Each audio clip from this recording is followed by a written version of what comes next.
Universal കോളേജിൻ്റെ online ക്ലാസ്സുകളിലേക്ക് എല്ലാവർക്കും സ്വാഗതം. ഞാൻ +2 കെമിസ്ട്രിയുടെ 3ാം പാർട്ടാണ് എടുക്കാൻ പോകുന്നത്. കഴിഞ്ഞ ക്ലാസ്സിൽ പഠിച്ചതിൻ്റെ തുടർച്ചയായിട്ട് ക്ലോസ് പാക്ക്ഡ് സ്ട്രക്ചേഴ്സ്. എന്താണ് ക്ലോസ് പാക്ക്ഡ് സ്ട്രക്ചേഴ്സ്?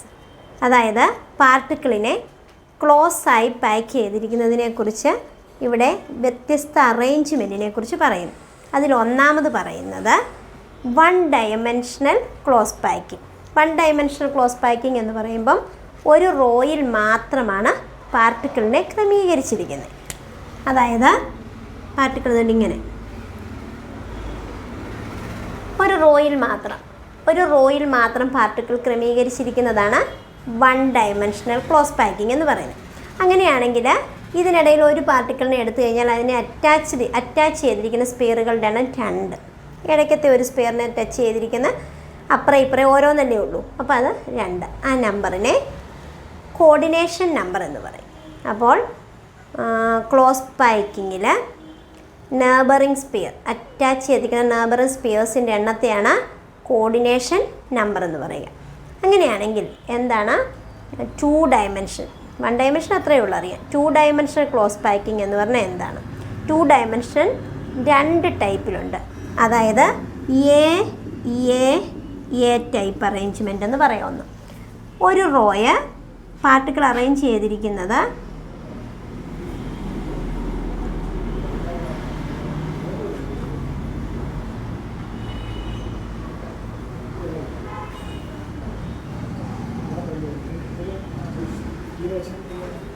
ഇവിടെ ഒരു റോ, ഈ റോയ്ക്ക് എ എന്ന് പേര് കൊടുക്കാം. അടുത്തതും അതേപോലെ തന്നെയാണ്, തേർഡ് വണ്ണും അതുപോലെ തന്നെ. ഫസ്റ്റ് റോയുടെ മുകളിലായി സെക്കൻഡ് റോ സിമിലറായി അറേഞ്ച് ചെയ്തിരിക്കുന്നു. ഇതിനെ എ ടൈപ്പ് അറേഞ്ച്മെൻ്റ് എന്ന് പറയും. ഇതിൽ മിഡിലിൽ എവിടെയെങ്കിലും ഇടയിലിരിക്കുന്ന ഇടയിലിരിക്കുന്ന ഒരു പാർട്ടിക്കിളിനെ എടുത്താൽ അതിനെ ടച്ച് ചെയ്തുള്ള സ്പിയറുകളുടെ എണ്ണം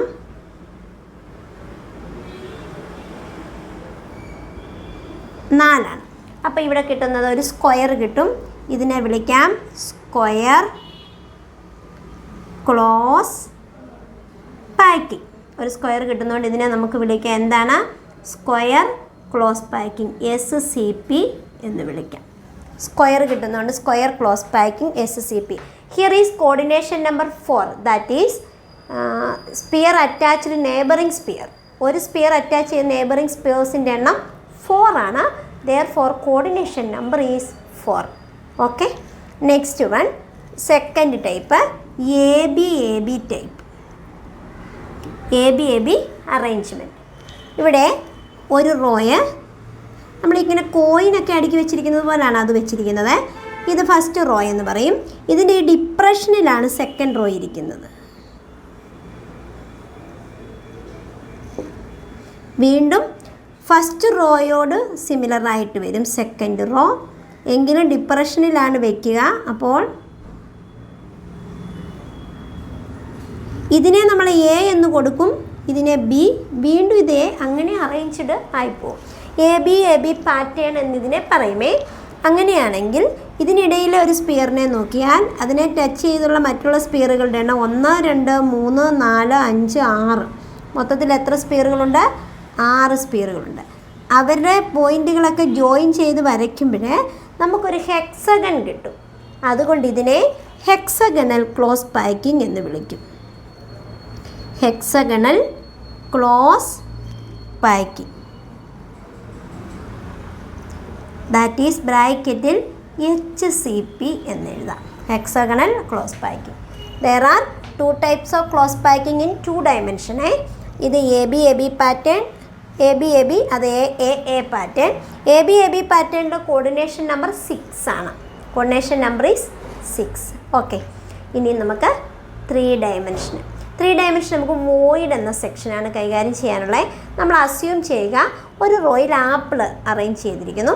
തൊട്ട് മുകളിലായിട്ട് ഓറഞ്ച്, അതിന് മുകളിൽ കുറച്ച് ലെമൺ. അങ്ങനെ വെച്ചാൽ അത് 3 റോയ്കളായി. അത് ABC പാറ്റേൺ നമുക്കതിനെ പറയാം. അപ്പോൾ നമുക്കൊരു ക്യൂബിക് അറേഞ്ച്മെൻ്റാണ് കിട്ടുന്നത്. ക്യൂബിക് ക്ലോസ് പാക്കിംഗ് ഒരു അറേഞ്ച്മെൻറ്റാണ് ലഭ്യമാകുക. അതിൻ്റെ പിക്ചോറിക്കൽ റെപ്രസെൻറ്റേഷനേക്കാൾ ആവശ്യം നമുക്ക് വോയിഡ് എന്താണെന്ന് പഠിക്കുക. വോയിഡ്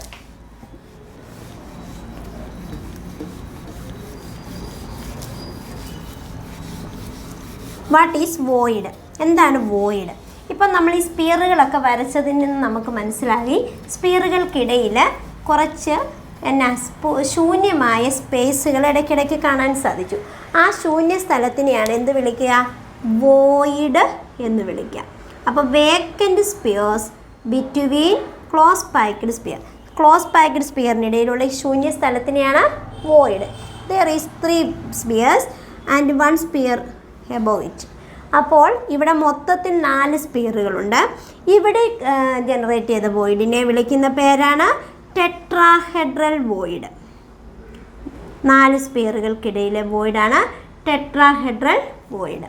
മറ്റൊന്നുണ്ട്, ഇപ്പം നമ്മൾ ഇതിനടുത്ത റോ കൂടെ വെച്ച് കഴിയുമ്പോൾ ഈ ക്രമീകരണം കണ്ടിന്യൂസ് ആയി പോയി കഴിയുമ്പോൾ ആ എ ബി സി പാറ്റേൺ വരുമ്പം റോകൾ ഇങ്ങനെ ക്രമീകരിച്ച് പോയി കഴിയുമ്പോൾ നമുക്കിങ്ങനെ ഒരു പാറ്റേൺ കിട്ടും. ഇതിനെ നമുക്ക് ഇവിടെ കിട്ടുന്നത് 6 സ്പിയറുകൾക്കിടയിലുള്ള ഈ സ്ഥലത്തെ വിളിക്കുന്ന പേരാണ് octahedral void. Voids are 2 types, tetrahedral void and octahedral void. 4 സ്പിയറുകൾക്കിടയിലുള്ള വോയിഡ് ടെട്രാഹെഡ്രലും 6 സ്പിയറുകൾക്കിടയിലുള്ളത് ഒക്ടാഹെഡ്രലുമാണ്. ഇനി നെക്സ്റ്റ് വൺ നമുക്കിവിടെ ഒരു കാൽക്കുലേഷനാണ്. Number of spheres be n എന്നെടുക്കുക. സ്പിയറുകളുടെ എണ്ണത്തിനെ n എന്നെടുത്താൽ ടെട്രാഹെഡ്രൽ വോയിഡ് എന്ന് പറയുന്നത് 2n ആയിരിക്കും. ടെട്രാഹെഡ്രൽ വോയിഡ് 2n ആയിരിക്കും. ഒക്ടാഹെഡ്രൽ വോയിഡ് n തന്നെ ആയിരിക്കും. കാൽക്കുലേഷൻ നമുക്ക് ഓർക്കേണ്ട ഒരു പ്രത്യേക സെക്ഷനാണിത്. വോയിഡുകളുടെ എണ്ണം വെച്ച് കാൽക്കുലേഷനിൽ ആവശ്യമുണ്ടാകും. വോയിഡ് ടെട്രാഹെഡ്രൽ ആണെങ്കിൽ ഇരട്ടിയും ഒക്ടാഹെഡ്രൽ ആണെങ്കിൽ 2n. സപ്പോസ് ക്വസ്റ്റ്യനകത്ത് മോളുകളുടെ എണ്ണമാണ് തന്നിരിക്കുന്നതെന്ന് വിചാരിക്കുക. മോൾ വെച്ച് നമുക്ക് നേരിട്ട് പോകാൻ പറ്റില്ല. മോളിനെ പാർട്ടിക്കിൾ ആക്കണം, ആറ്റമാക്കാം, മോളിക്യൂളാക്കാം. അവോഗാഡ്രോ നമ്പർ കൊണ്ട് ഇൻഡ്യൂ ചെയ്യണം. അതാണ് പാർട്ടിക്കിൾ. അതിനെയാണ് നമ്മൾ n എന്നെടുക്കുന്നത്. ഇനി എന്നിട്ട് അതിനകത്ത് ടെട്രാഹെഡ്രൽ വോയിഡ് ആണെന്ന് പറയുമ്പോൾ എന്ത് ചെയ്യണം? അതിനെ വീണ്ടും 2 കൊണ്ട് ഇൻഡ്യൂ ചെയ്യണം. അതാണ് 2n. അപ്പം നമ്പർ ഓഫ് പാർട്ടിക്കിൾ ഇൻറ്റു 2 ആണ് tetrahedral void. Number of particle തന്നെയാണ് ഒക്ടാഹെഡ്രൽ വോയിഡ്. ഓക്കെ, അപ്പോൾ വോയിഡിൻ്റെ സെക്ഷൻ കഴിഞ്ഞു. ഇനി നമുക്ക് പാക്കിംഗ് എഫിഷ്യൻസി. എന്താണ് പാക്കിംഗ് എഫിഷ്യൻസി? ഇപ്പോൾ ഒരു ക്ലാസ് റൂം തന്നെ അസ്യൂം ചെയ്താൽ ക്ലാസ്സിൽ മൊത്തം സ്ഥലവും ഫിൽഡ് ആണോ? അല്ല, കുറച്ച് ചെറിയൊക്കെ വേക്കൻ്റ് കാണും. അപ്പോൾ ഫിൽഡ് അല്ലാത്ത സെക്ഷനാണ് നമുക്ക് വേക്കൻസി ഉണ്ടായിരിക്കും. ഇവിടെ 3 പാക്കിംഗ് എഫിഷ്യൻസി പറയുന്നുണ്ട്.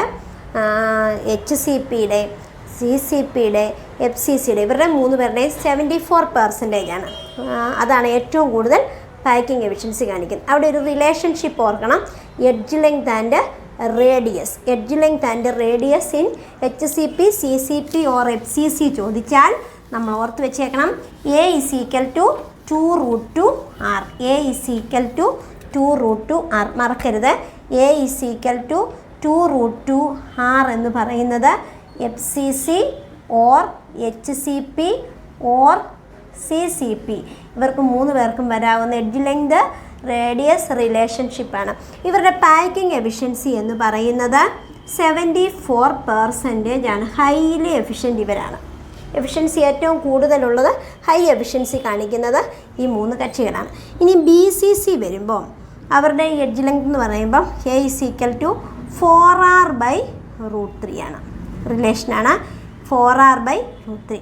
അവരുടെ പാക്കിംഗ് എഫിഷ്യൻസി എന്ന് പറയുന്നത് 68% ആണ്. ഈ പെർസെൻറ്റേജ് കമ്പൽസറി ഓർത്ത് വെച്ചേക്കുക.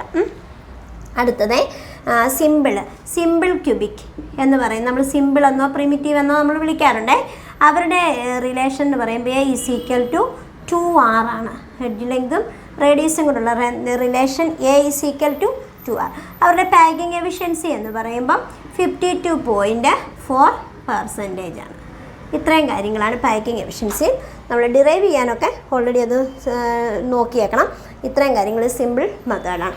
ഇനി നമുക്ക് ഇംപെർഫെക്ഷൻസ് ഇൻ സോളിഡിലെ അപൂർണത. ഒരു കാര്യവും പൂർണ്ണതയില്ല. എന്തിനേലും എവിടെയെങ്കിലും ഒരു ഡെഫിഷ്യൻസി ഉണ്ടാകും. അങ്ങനെ സോളിഡിലെ പ്രശ്നം എന്താണ്? സോളിഡിന് ഇംപെർഫെക്ഷൻസ് 2 രീതിയിലുണ്ട്. ഒന്ന് ലൈൻ ഡിഫക്റ്റും മറ്റൊന്ന് പോയിൻ്റ് ഡിഫക്റ്റും.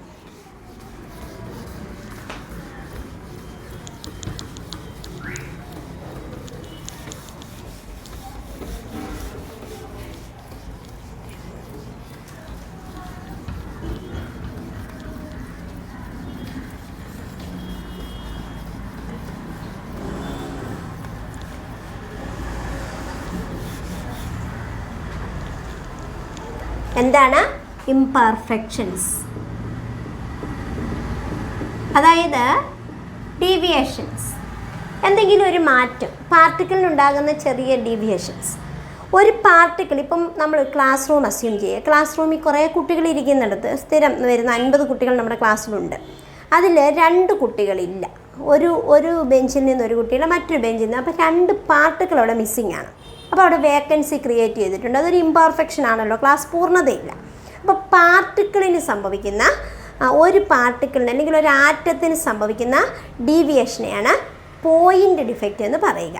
അങ്ങനെയാണെങ്കിൽ എന്താണ് ലൈൻ ഡിഫക്റ്റ്? ലൈൻ ഡിഫക്റ്റ് നമുക്ക് ഡീറ്റെയിൽ ആയിട്ടൊന്നും അറിയാനില്ല, ഒരു ജസ്റ്റ് എന്താണ് കാര്യമെന്ന് അറിഞ്ഞാൽ മതി. അപ്പോൾ നമ്മുടെ ക്ലാസ് റൂമിൽ ഞാൻ പറഞ്ഞല്ലോ, ഇപ്പോൾ ഒരു 50 കുട്ടികൾ ഇരിക്കുന്ന ഒരു ക്ലാസ് ആണെങ്കിൽ അതിനകത്ത് ഒരു ബെഞ്ചിലെ മുഴുവൻ പേരും അന്ന് ആബ്സെൻ്റായി. അപ്പോൾ ഒരു റോയ്ക്ക് സംഭവിക്കുന്ന ഡീവിയേഷൻ, ആ റോയ് ഒരു പെർഫെക്റ്റ് അല്ല. അതിനെയാണ് നമ്മൾ എന്ത് പറയുന്നത്? Line defect. അപ്പം എൻ്റയർ റോയ്ക്ക് സംഭവിക്കുന്ന ഡീവിയേഷനെ ലൈൻ ഡിഫക്റ്റ് എന്നും, ഒരു പാർട്ടിക്കിളിന് അല്ലെങ്കിൽ ഒരു ആറ്റത്തിന് സംഭവിക്കുന്ന ഡീവിയേഷനെ പോയിൻ്റ് ഡിഫക്റ്റ് എന്നും പറയുന്നു. Point defect again classified into 3. They are point defect ആണ്. പോയിൻ്റ് ഡിഫക്റ്റിനെ 3 തിരിച്ചിട്ടുണ്ട്. അത് ഏതൊക്കെയെന്ന് നോക്കാം. ഒന്ന് സ്റ്റോക്കിയോമെട്രിക് ഡിഫക്റ്റ്, സ്റ്റോഷിയോമെട്രിക് എന്നും പറയാം, സ്റ്റോഷിയോമെട്രിക്.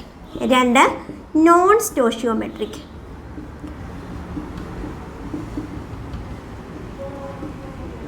3 impurity defect. എന്താണ് stoichiometry? Do not disturb stoichiometry. സ്ട്രക്ചറിനെ ശല്യമൊന്നും ചെയ്യുന്നില്ല. It is also known as thermodynamic defect or intrinsic defect. Thermodynamic എന്നും ഇൻട്രിൻസിക് എന്നും വിളിക്കാം. ഇതിനെ 2 ടൈപ്പിലുള്ള 2 കാറ്റഗറീസിലും കാണാൻ പറ്റും. നോൺ അയോണിക് സോളിഡിലുമുണ്ട്, അയോണിക് സോളിഡിലുമുണ്ട്.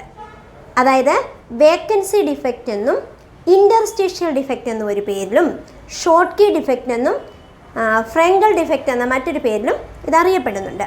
അത് അയോണിക് സോളിഡിലെയാണ്. പ്രത്യേകം ഓർക്കുക, ഷോർട്ട് കീ ആൻഡ് ഫ്രെങ്കൽ. എന്താണ് വേക്കൻസി ഡിഫക്റ്റ്?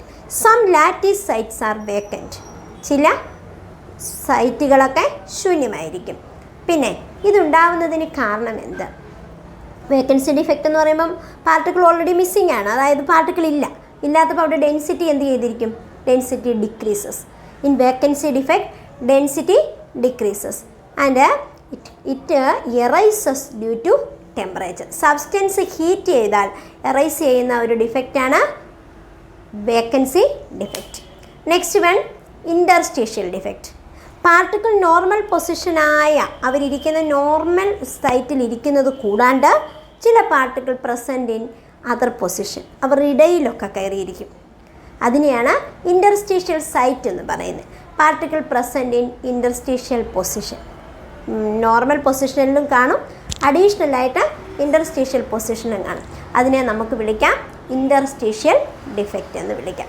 അത് കാരണം അപ്പോൾ ഉള്ള പാർട്ടിക്കിളിനേക്കാൾ അഡീഷണൽ വന്നില്ലേ, അതുകൊണ്ട് ഡെൻസിറ്റി ഇൻക്രീസസ് ആയിരിക്കും. Density increases. ഓക്കെ, ഇവിടെ ടെമ്പറേച്ചറിന് എഫക്റ്റ് ഒന്നും ഇല്ല, പാർട്ടിക്കിൾ അഡീഷണൽ വന്നിരിക്കുന്നത് കൊണ്ട്. അപ്പോൾ ഇത് രണ്ടും നോൺ അയോണിക് സോളിഡിലെയാണ്. അങ്ങനെയാണെങ്കിൽ അയോണിക് സോളിഡിലെ ഏതൊക്കെ പേരിലാണ് അറിയപ്പെടുന്നത്? Schottky and Frenkel. Schottky and Frenkel.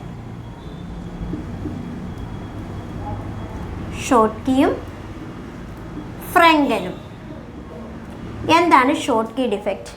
എന്താണ് ഷോർട്ട് കീ ഡിഫക്റ്റ് കൊണ്ട് ഉദ്ദേശിക്കുന്നത്?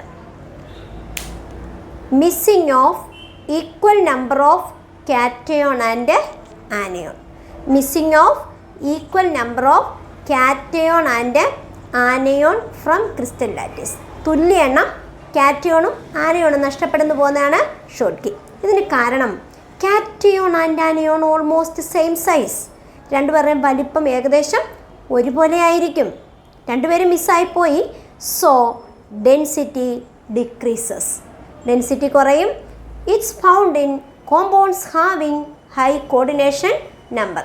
ഇത് കാണുന്നത് കോർഡിനേഷൻ നമ്പർ ഹൈ ആയിട്ടുള്ള കോമ്പൗണ്ടുകളിലായിരിക്കും. ഡെൻസിറ്റി കുറഞ്ഞു, മിസ്സിംഗ് ആയി. So it is also vacancy defect. Density കുറഞ്ഞു, പാർട്ടിക്കിൾ മിസ്സായി, അതുകൊണ്ട് ഇതിനെ വേക്കൻസി ഡിഫക്റ്റ് എന്നും വിളിക്കാം. ഇത് കാണുന്നത് ആൽക്കലി മെറ്റൽ ഹാലൈഡ്സിലാണ്. കൂടാതെ AgBr ഇതിനൊരു എക്സാമ്പിളാണ്. AgBr 2 ഡിഫക്റ്റും കാണിക്കും കേട്ടോ, AgBr. അപ്പോൾ എന്താണ് ഫ്രെങ്കൽ ഡിഫക്റ്റ്? ഫ്രെങ്കൽ ഡിഫക്റ്റ് എന്ന് പറഞ്ഞാൽ cation, especially positive charge ion എന്ന് ഓർക്കുക. Cation is dislocated from normal site to interstitial site. ആ ഇരിക്കുന്ന ഇരിപ്പിടത്ത് നിന്നും ഇൻ്റർസ്റ്റീഷ്യൽ ഇടയിലേക്ക് കയറിയിരിക്കുക, അതിനാണ് ഇൻ്റർസ്റ്റീഷ്യൽ സൈറ്റിലേക്ക് വരിക. അവിടെ no change in density. There is also vacancy and Frenkel defect, vacancy and interstitial defect. എന്താ, പാർട്ടിക്കിൾ അവിടെ നിന്നും മിസ്സിങ് ആയപ്പോൾ അവിടെ ഒരു വേക്കൻസി ക്രിയേറ്റ് ചെയ്തു. പാർട്ടിക്കിൾ ഇൻ്റർസ്റ്റീഷ്യൽ പൊസിഷനിൽ പോയിരുന്നപ്പോൾ അവിടെ ഒരു ഇൻ്റർസ്റ്റീഷ്യൽ ഡിഫക്റ്റും ഉണ്ടായി. No change in density. Compounds having low coordination number. ഈ ഷോർട്ട് കീ ഡിഫക്റ്റ് കാണിക്കുന്നത് ഹൈ കോർഡിനേഷൻ നമ്പർ ഉള്ളവരിലാണെങ്കിൽ ഫ്രെങ്കൽ ഡിഫക്റ്റ് കാണിക്കുന്നത് ലോ കോർഡിനേഷൻ നമ്പർ ഉള്ളവരിലാണ്. ഇതിന് എക്സാമ്പിൾ AgBr ഓൾറെഡി പറഞ്ഞു കഴിഞ്ഞതാണ്. കൂടാതെ AgCl, ZnS ഒക്കെ ഫ്രെങ്കൽ ഡിഫക്റ്റിന് എക്സാമ്പിളാണ്. അത്രയും ഉള്ളൂ സ്റ്റോക്കിയോമെട്രിക്ക് പറയുന്നത്.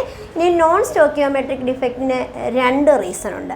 ഒന്ന് മെറ്റൽ എക്സസ് ഡിഫക്റ്റും, 2 മെറ്റൽ ഡെഫിഷ്യൻസി ഡിഫക്റ്റും.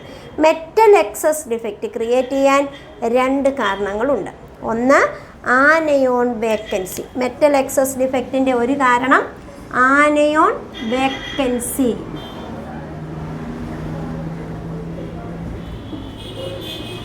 ആനയോൺ വേക്കൻസിയും മറ്റൊന്ന് എക്സ്ട്രാ കാറ്റയോണും. എന്താണ് ആനിയോൺ വേക്കൻസി? ആനിയോൺ വേക്കൻസിക്ക് 3 എക്സാമ്പിൾ നമ്മുടെ കയ്യിലുണ്ടാവണം. ഇത് 3 ഒന്ന് NaCl, 2 KCl, 3 LiCl. NaCl heated in presence of Na vapor and also KCl heated in presence of K vapor, potassium vapor, and LiCl heated in presence of lithium vapor. What happens? NaCl become yellow color, KCl become violet color, violet or lilac, and LiCl become pink color. ഇതിന് കാരണം F centre. What is F centre? Anion vacancy എന്ന് പറഞ്ഞ anion വേക്കൻ്റായ സൈറ്റിൽ electron accommodate ചെയ്യുന്നതിനെയാണ് F centre എന്ന് പറയുന്നത്.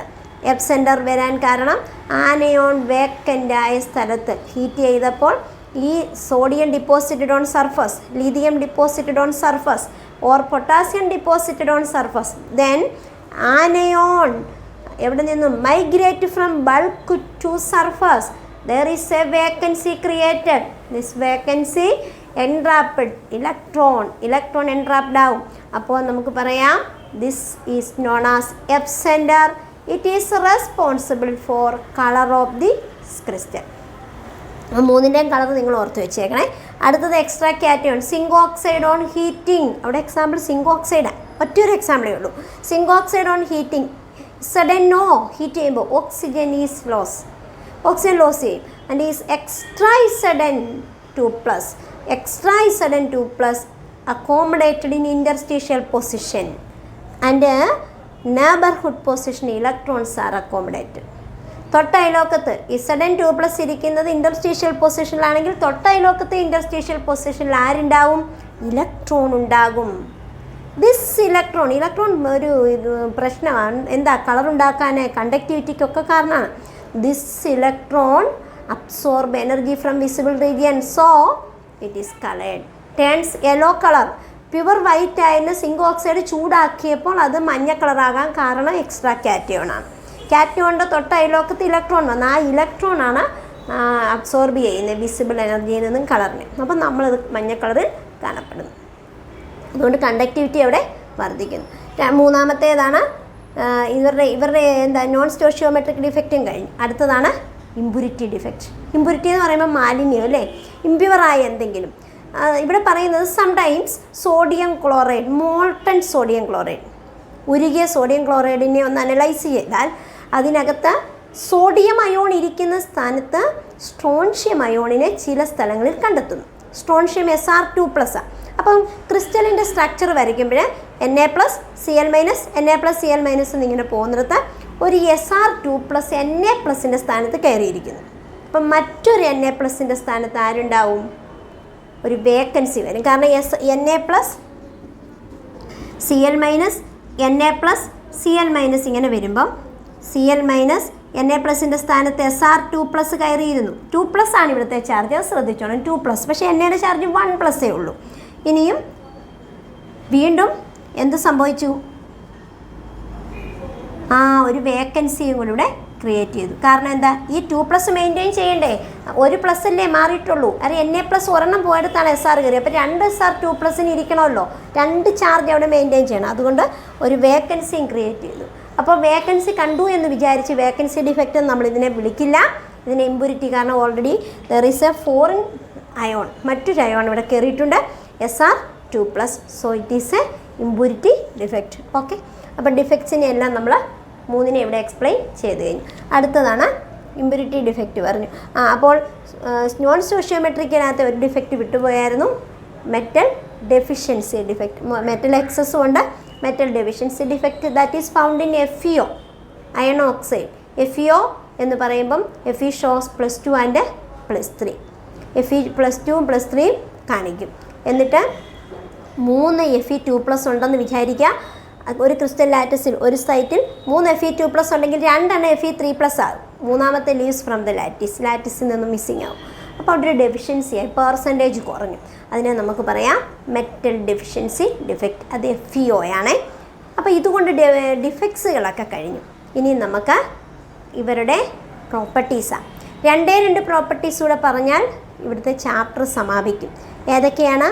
Electrical പ്രോപ്പർട്ടിയും magnetical property. Electrical property എന്ന് പറയുമ്പോൾ ഇലക്ട്രിക്കൽ പ്രോപ്പർട്ടിയുടെ അടിസ്ഥാനത്തിൽ സോളിഡിനെ 3ആയി ക്ലാസിഫൈ ചെയ്തിട്ടുണ്ട്.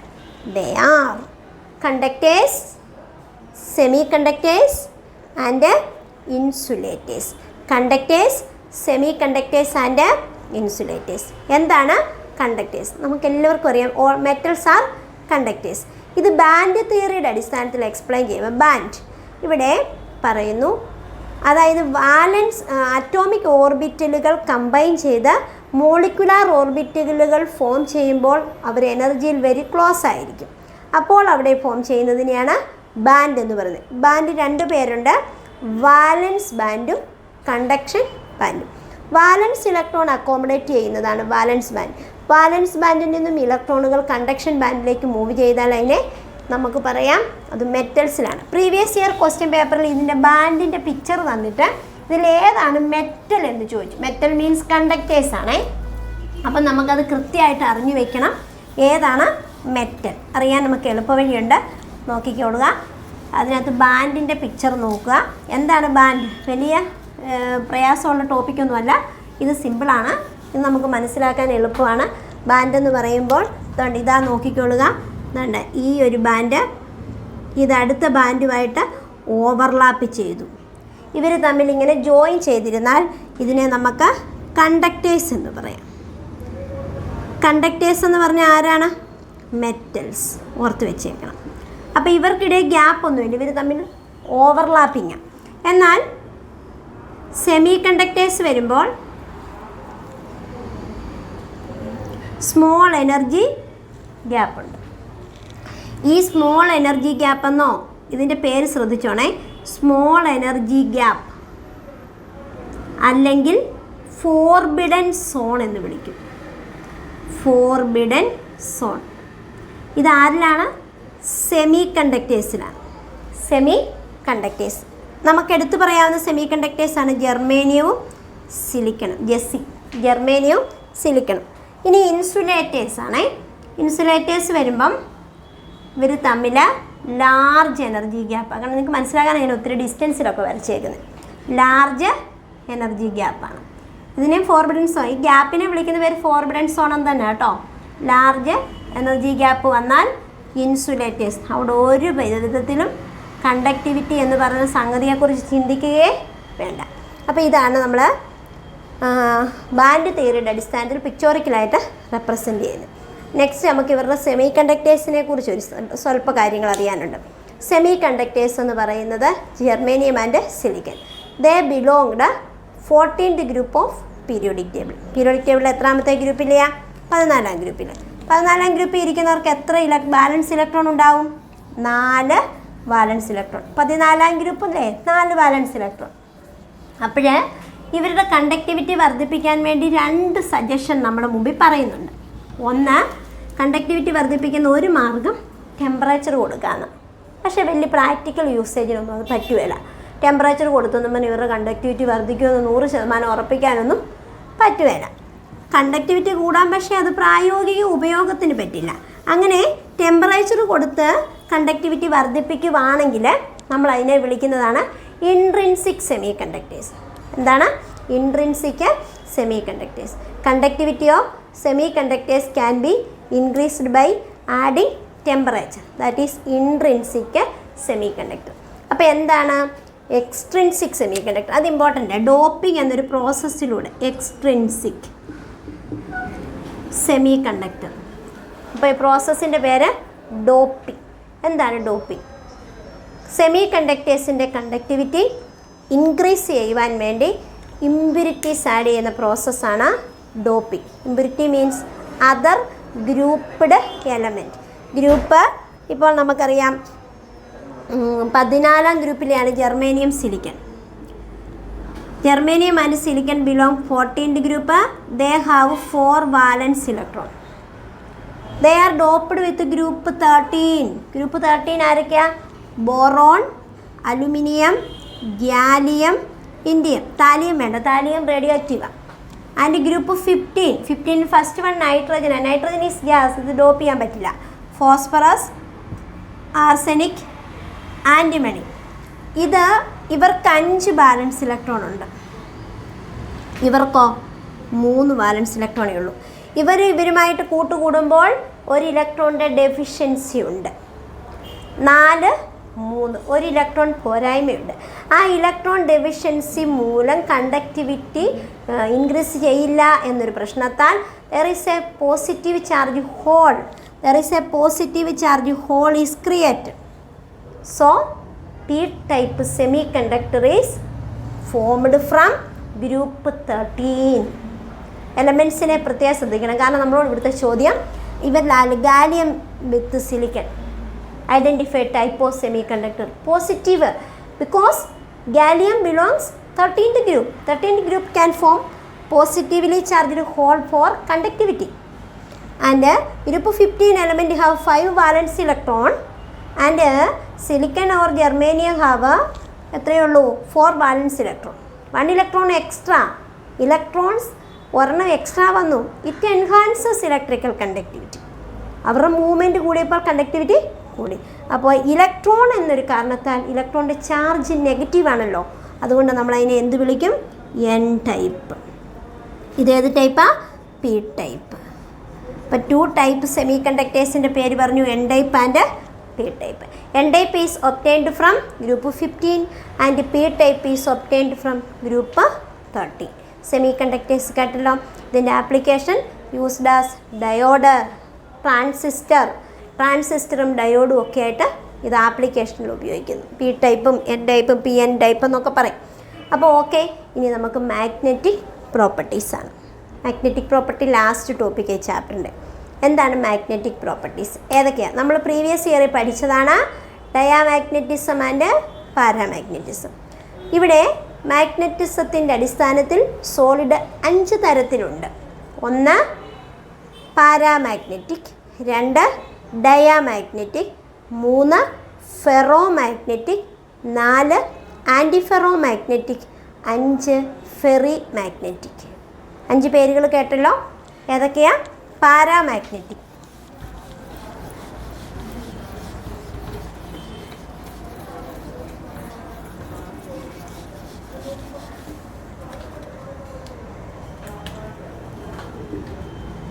മാഗ്നറ്റിക് പ്രോപ്പർട്ടീസാണ്. മാഗ്നറ്റിക് പ്രോപ്പർട്ടീസിൻ്റെ അടിസ്ഥാനത്തിൽ സോളിഡിനെ 5 തിരിക്കാം. 1 പാരാമാഗ്നറ്റിക്, 2 ഡയാമാഗ്നറ്റിക്, 3 ഫെറോമാഗ്നറ്റിക്, 4 ആൻറ്റിഫെറോമാഗ്നറ്റിക്,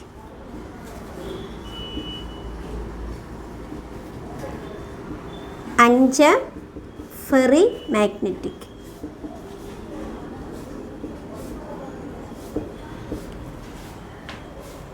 പാരാമാഗ്നറ്റിക്കും ഡയാമാഗ്നറ്റിക്കും നമുക്ക് ഓൾറെഡി അറിയാവുന്ന, നമ്മൾ കഴിഞ്ഞ ആണ്ടിൽ കേട്ടതാണ്. എന്താണ് paramagnetic? Presence of unpaired electrons. ആരുടെ സാന്നിധ്യ? അൺപെയർഡ് ഇലക്ട്രോണിൻ്റെ സാന്നിധ്യം. അത് കാരണം അൺപെയർഡ് ഇലക്ട്രോൺ ആകുമ്പോൾ weakly attracted by magnetic field. Magnetic ഫീൽഡിൽ അവരെന്ത് ചെയ്യും? ശക്തി കുറഞ്ഞ് അട്രാക്റ്റ് ചെയ്യും. ഇതിന് എക്സാമ്പിൾ പഠിക്കുമ്പോൾ ഓർക്കുക, പാരാമാഗ്നറ്റിക്കിന് എക്സാമ്പിളാണ് O2, Fe3+, Cr3+, ഒക്കെ പാരാമാഗ്നറ്റിക്കാണ്. ഡയാമാഗ്നറ്റിക് പറയുമ്പം പെയർഡ് ഇലക്ട്രോൺ ജോഡി വന്നു കഴിഞ്ഞാൽ അവർ റിപ്പൽ ചെയ്യും, weekly repelled. Ammonia, water, benzene, ഇതൊക്കെ ഏതിന് എക്സാമ്പിളാണ്? മാഗ്നറ്റിക്കിന്. ഇതിന് രണ്ടിനും പിക്ചോറിക്കൽ റെപ്രസെൻറ്റേഷൻ ഇല്ല. എന്നാൽ ഫെറോമാഗ്നറ്റിക് മുതൽ നമ്മുടെ ക്വസ്റ്റ്യൻ പേപ്പറിൽ പിക്ചർ കാണിച്ചിട്ട് മാഗ്നറ്റിസം ഐഡൻറ്റിഫൈ ചെയ്യുക എന്ന് പറയും. അതിലാദ്യം ആ പിക്ചർ തന്നെ നമ്മുടെ മനസ്സിൽ പതിയട്ടെ. സ്പിൻ അലൈൻമെൻ്റ് ആണ്. ആരോ ഒരേ ഡയറക്ഷനിൽ കാണിച്ചാൽ അത് ഫെറോമാഗ്നറ്റിക്. ഇതൊരു എൻട്രൻസ് ഓറിയൻറ്റഡ് ആണ്. ആരോ ഒരേ സെയിം ഡയറക്ഷനിൽ സ്പിൻ കാണിച്ചാൽ അത് ഫെറോമാഗ്നറ്റിക് ആണ്. എന്നാൽ ഈക്വൽ നമ്പർ ഓപ്പോസിറ്റ് ഡയറക്ഷനിൽ കാണിച്ചാൽ, ഒരാരോ മേളിലേക്കെങ്കിൽ അടുത്ത ആരോ താഴേക്കായിരിക്കും, അങ്ങനെ വന്നാൽ അതിനെ ആൻറ്റിഫെറോമാഗ്നറ്റിക് എന്ന് പറയും. അൺഈക്വൽ നമ്പർ ഓപ്പോസിറ്റ്, നോക്കിക്കേ, ഒരാരോ മേളിലേക്കെങ്കിൽ രണ്ടാരോയാണ് ഓപ്പോസിറ്റ് ഡയറക്ഷനിൽ വന്നത്, അതിനെ നമുക്ക് പറയാം ഫെറി മാഗ്നറ്റിക്. അപ്പോൾ മാഗ്നറ്റിക് പ്രോപ്പർട്ടിയെ നമുക്ക് എത്രയായിട്ട് തിരിക്കാം? 5 തിരിക്കാം. ഇനി ഇവരെക്കുറിച്ച് പറഞ്ഞാൽ it is strongly attracted by magnetic field. Magnetic field ശക്തിയായിട്ട് ആകർഷിക്കപ്പെടുന്നു. They are permanently magnetised. ഞാൻ പറഞ്ഞ ഈ പോയിൻ്റ് ഒന്ന് നോട്ട് ചെയ്തേക്കണേ. പെർമനൻ്റ്ലി മാഗ്നറ്റൈസ്ഡ് ആവുന്നത് ആരാണ്? Ferromagnetic. Because they have domains. അവർക്ക് എന്തുണ്ട്? Domains. What is domains? Metal ion grouped. Metal ion ഗ്രൂപ്പിനെയാണ് എന്ത് വിളിക്കുന്നത്? Domains. Each domain act as tiny magnet. ഓരോ ഡൊമെയിനും ചെറിയ മാഗ്നറ്റ് പോലെ ബിഹേവ് ചെയ്യും. അപ്പോൾ ഒരു മെറ്റലിനകത്ത് കുറേ ഡൊമെയിൻസ് ഉണ്ടെങ്കിൽ കുറേ മാഗ്നറ്റ് എഫക്റ്റ് അവിടെ ഉണ്ടായി. അതുകൊണ്ടാണ് പെർമനൻ്റ്ലി മാഗ്നറ്റൈസ്ഡ് ആവുന്നത്. മെറ്റൽ, അലോയ്സ്, മെറ്റൽ കോമ്പൗണ്ടൊക്കെ ഇതിന് എക്സാമ്പിളാണ്. അടുത്ത ആൻറ്റിഫെറോമാഗ്നറ്റിക് MnO പോലെയുള്ള കോമ്പൗണ്ടുകൾ മാത്രം കാണിക്കുന്നതാണ് ആൻറ്റിഫെറോമാഗ്നറ്റിസം. And last one ferrimagnetic എന്ന് പറഞ്ഞാൽ, ഫെറി മാഗ്നറ്റിക് സബ്സ്റ്റൻസ് ഹീറ്റ് ചെയ്യുമ്പോൾ, ഈ ഫെറി മാഗ്നറ്റിക് സബ്സ്റ്റൻസ് ഹീറ്റ് ചെയ്യുമ്പോൾ സ്വന്തം മാഗ്നറ്റിസം ലോസ് ചെയ്യുകയും അത് പിന്നീട് എന്തായിട്ട് മാറുന്നു? പാരാ മാഗ്നറ്റിക്കായി മാറുകയും ചെയ്യുന്നവരാണ് ഫെറി മാഗ്നറ്റിക് സബ്സ്റ്റൻസ്. അപ്പോൾ ഇതുകൊണ്ട് ഈ ചാപ്റ്റർ നമ്മളിവിടെ ബൈൻഡപ്പ് ചെയ്യുക. ഈ ചാപ്റ്ററിൽ നമുക്ക് ഇത്രയും ടോപ്പിക്ക് മാത്രമേ പഠിക്കുവാൻ ഉള്ളൂ. അത് ഈ ചാപ്റ്ററിൽ നമ്മൾ പഠിക്കുമ്പോൾ അഡീഷണൽ ആയിട്ടുള്ള പ്രോബ്ലംസ്, ഡെൻസിറ്റി കാൽക്കുലേഷൻ, ഡെൻസിറ്റി കാണാൻ പഠിക്കുക, അതാണ് അഡീഷണൽ പ്രോബ്ലം വരുന്നത്. ഡെൻസിറ്റി കാണാനുള്ള ഇക്വേഷൻ മാത്രം പഠിച്ചു വയ്ക്കുക. Zm/a³n. ഈ സെക്ഷൻ ലാസ്റ്റാണ്. ഡെൻസിറ്റി കാണാനുള്ള ഇസഡ് എന്ന് പറഞ്ഞാൽ നമ്പർ ഓഫ് പാർട്ടിക്കിൾ എന്ന് പറഞ്ഞാൽ എന്താ? FCC വന്നാൽ 4, BCC വന്നാൽ 2, സിമ്പിൾ വന്നാൽ 1 എന്നൊക്കെ പറഞ്ഞു. FCCയെ പോലെ തന്നെ CCP വന്നാൽ 4 ഓർത്തേക്ക് കേട്ടോ. അതാണ് ഡെൻസിറ്റി കാണുന്നത്. M മോളാർ മാസ്, A എന്ന് പറയുമ്പോൾ എഡ്ജ് ലെങ്ത്. മുമ്പേ പറഞ്ഞതുപോലെ റേഡിയസ് തന്നിട്ട് എഡ്ജ് ലെങ്ത് കാണാൻ 3 സെക്ഷനിൽ പഠിച്ച് നമ്മൾ FCCയുടേത്, BCCയുടേത്, സിമ്പിളിൻ്റേത്, അതും കാണാൻ പഠിക്കണം. അവോഗാഡ്രോ നമ്പറാണ് N. അപ്പോൾ ഈ ചാപ്റ്ററിൽ ഇത്രയൊക്കെ കാര്യങ്ങളാണ് നമുക്ക് സ്പെഷ്യലായിട്ട് പറയാനുള്ളത്. ഇനി നമുക്ക് സെക്കൻഡ് ചാപ്റ്റർ ഒന്ന് തുടങ്ങി വയ്ക്കാം. സെക്കൻഡ് ചാപ്റ്ററിൻ്റെ പേരാണ് solution.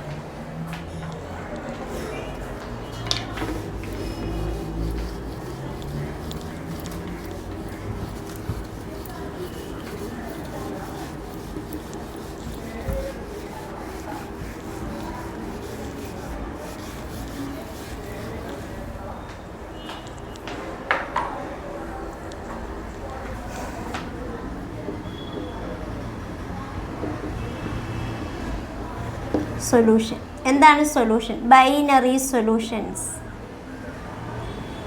Binary solution, A solution which contain only 2 components. 2 components ഉള്ള സൊല്യൂഷനെയാണ് എന്ത് വിളിക്കുക? Binary solution which contain only 2 components. അതായത് ബൈനറി സൊല്യൂഷനെ നമുക്കിവിടെ മൂന്നായിട്ട് പറയാം. Gaseous solution, liquid solution and solid solution. Gaseous solution എന്ന് പറഞ്ഞാൽ സോൾവെൻറ്റ് ഗ്യാസ് ആയിരിക്കും. ലിക്വിഡ് സൊല്യൂഷൻ എന്ന് പറഞ്ഞാൽ സോൾവെൻറ്റ് ലിക്വിഡ് ആയിരിക്കും. സോളിഡ് സൊല്യൂഷൻ എന്ന് പറഞ്ഞാൽ സോൾവെൻറ്റ് സോളിഡ് ആയിരിക്കും. ഓക്കെ, അങ്ങനെയാണെങ്കിൽ ഗേഷ്യസ് സൊല്യൂഷനകത്ത് സോൾവെൻറ്റ് ഗ്യാസ് ആണെങ്കിൽ സൊല്യൂട്ട് എന്തൊക്കെയാകാം? ഗ്യാസ് ആവാം, സോളിഡ് ആവാം, ലിക്വിഡ് ആവാം. അപ്പോൾ ഗ്യാസും കൂടെ വന്നാൽ നൈട്രജൻ ആൻഡ് ഓക്സിജൻ മിക്സ്ചർ. ഗ്യാസും ലിക്വിഡൂടെ വന്നാൽ നൈട്രജൻ ഗ്യാസിൻ്റെ പ്രസൻസിൽ ക്ലോറോഫോം സ്റ്റോർ ചെയ്യുന്നു.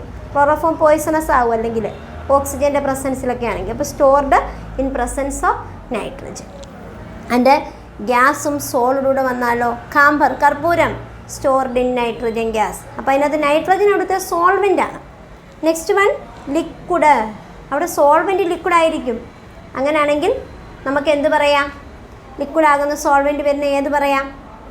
ലിക്വിഡ് സൊല്യൂഷനകത്ത് ലിക്വിഡും സോൾഡും വരും. Glucose dissolved in water. Glucose വെള്ളത്തിൽ ഡിസോൾഡ് ആക്കി. ഗ്ലൂക്കോസും ഗ്യാസും വരുന്നത്. Carbon dioxide dissolved in liquid അല്ലേ? ഇനി അടുത്ത പറയുമ്പോഴോ carbon dioxide dissolved in liquid. പിന്നെ മൂന്നാമത്തേത് പറയുമ്പോൾ സോൾഡും ലിക്വിഡും പറഞ്ഞു, സോൾഡും ഗ്യാസും പറഞ്ഞു, ലിക്വിഡും ethanol and water. Ethanol mixed with water. അപ്പോൾ ലിക്വിഡാണ്. അടുത്തതാണ് സോളിഡ് സൊല്യൂഷൻ. രണ്ടും സോളിഡ് ആവാം. 916 സ്വർണ്ണാഭരണങ്ങൾ, അതിനകത്ത് കോപ്പറും ഗോൾഡും ഉണ്ട്. പിന്നെ സോൾഡും ലിക്വിഡൂടെ വരുന്നതോ അമാൽഗം, മെർക്കുറി എന്ന് പറയുന്നത് ലിക്വിഡ് സ്റ്റേറ്റിലുള്ള മെറ്റലാണ്. അടുത്തതോ സോൾഡും ഗ്യാസോട് വരുന്നതോ ഹൈഡ്രജൻ ഗ്യാസിൻ്റെ പ്രസൻസിൽ കാറ്റലിസ്റ്റ് കൊടുക്കുക. കാറ്റലൈസ് അതായത് ഹൈഡ്രോജനേഷൻ. അത് നമുക്ക് പറയാം എന്താണ്? അതും ഒരു സോളിഡ് സൊല്യൂഷനാണ്. ഇനി കഴിഞ്ഞ ആണ്ടിൽ പഠിച്ചതാണ്, +1 പഠിച്ചതാണ് കോൺസെൻട്രേഷനെ മെഷർ ചെയ്യുന്ന കുറച്ച് ടേമുകൾ. കോൺസെൻട്രേഷനെ എക്സ്പ്രസ് ചെയ്യാൻ വേണ്ടി നമ്മൾ പഠിക്കുന്ന 7 ടേമുകളുണ്ട്. അത് 7 ടേമുകൾ നമുക്ക് അടുത്ത ക്ലാസ്സിൽ നമുക്കത് പഠിക്കാം. കോൺസെൻട്രേഷനെ എക്സ്പ്രസ് ചെയ്യാൻ 7 ടേമുകളുള്ളത് അടുത്ത ക്ലാസ്സിൽ നമുക്ക് പഠിക്കാം. ഇപ്പം ഈ ടോപ്പിക്ക് കൊണ്ട് നമുക്കിവിടെ എന്ത് ചെയ്യാം? ക്ലോസ് ചെയ്യാം. ഇത് സൊല്യൂഷൻ്റെ നെക്സ്റ്റ് കോൺസെൻട്രേഷൻ എക്സ്പ്രസ് ചെയ്യുന്ന 7 ടേമുകൾ നെക്സ്റ്റ് ക്ലാസ്സിൽ നമുക്ക് കൈകാര്യം ചെയ്യാം. ഓക്കെ, എല്ലാവർക്കും താങ്ക് യു.